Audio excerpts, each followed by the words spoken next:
Odd thing is happening on the Democratic side of the New Hampshire primary. There's some signs back here for write-in Joe Biden.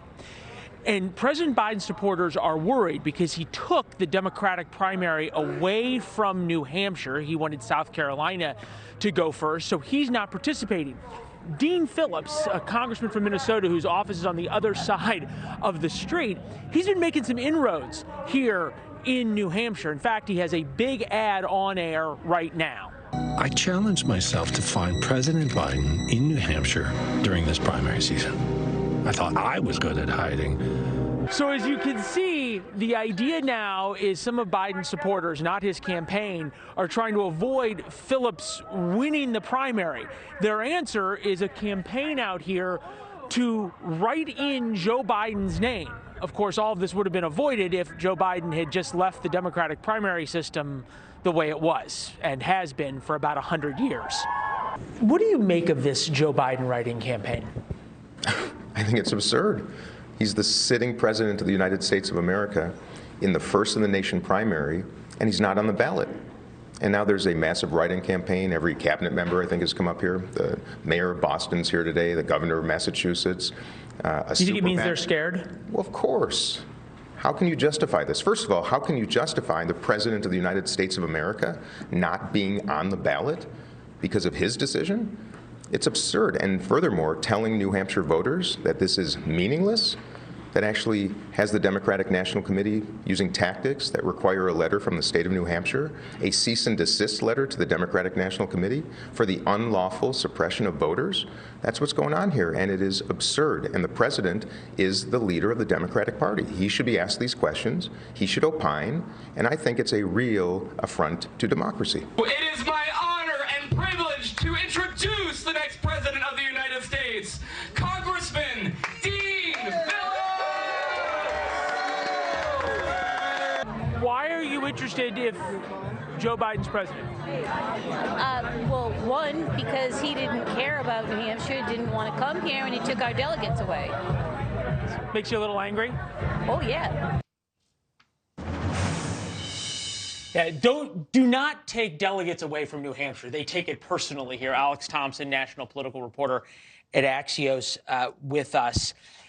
Does this represent the White House feeling embattled from all sides, both from Republicans, but also from within the Democratic Party? Absolutely. Just they can't get a break, right? And this decision was made for one reason only. Joe Biden came fifth in New Hampshire 4 years ago. And they knew that Joe Biden was a little bit vulnerable to a potential primary challenge. So they put South Carolina first. Now, at the time, they said this is about racial representation. This is about putting, a more black electorate first. But the truth is that it was, if you look at actually the fine language, the South Carolina going first is only a one-time thing. How scared is the White House? We've seen polling with Phillips at 35%. Who knows what the turnout model looks like, on and on and on. How scared is the White House if Dean Phillips wins here? I don't think there's much worry that I've detected from the Biden team or the White House that Phillips is going to win. I think what you're seeing, and it's been interesting, Senator Maggie Hassan, people close to the White House like Jen Psaki, have been sort of warning that this could be tough. They say write-in campaigns are notoriously difficult. I don't lowering expectations. Yeah, I don't think there's any concern that eventually that Joe Biden is going to win this. The question is, could it be closer than they expect? And then, Dean Phillips has not gotten a lot of media attention. MSNBC has not done one interview with Dean Phillips since he got into the race. What happens if he does better and then he starts getting more and more attention? Makes things more uncomfortable for a president that's already embattled. You and I have talked about his difficulty of sort of having a full campaign schedule in the typical sense of it. I think this is interesting, though. You brought up Maggie Hassan, who's very close to the Biden White House. This was her, senator of New Hampshire, on, I believe, Meet the Press this Sunday. Take a listen. Regardless of which Republican wins the nomination, whether it is Haley or DeSantis or Trump, they are all committed to rolling this country backwards, to undermining democracy. There's a lot of independent voters who understand the threat to democracy language about Donald Trump. Whether they agree with it or not, who knows, but they understand it. Makes sense to them. Is there a danger for Democrats when you label everybody a threat to democracy, Nikki Haley of all people, then nobody's a threat to democracy?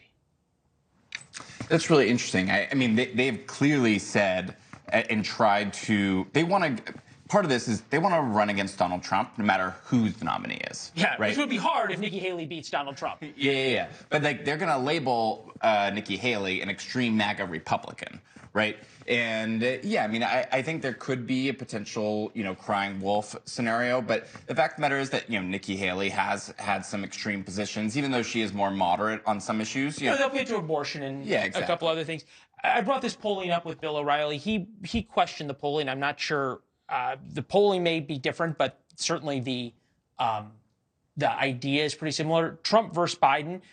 New Hampshire, Biden 51, Trump 45. Nationally, Biden 43, Trump 44. So Trump's up in this Marist poll. Then you look at the polling specific to New Hampshire. Nikki Haley turns New Hampshire red for the first time in 30 years. Is there a feeling at the White House that they'd a lot rather run against Donald Trump than anybody else? Absolutely, and I think that they are going to run against Donald Trump. It's funny. I know there are some people close to the White House that are actually sort of find themselves in the usual situation of rooting for Donald Trump tomorrow night.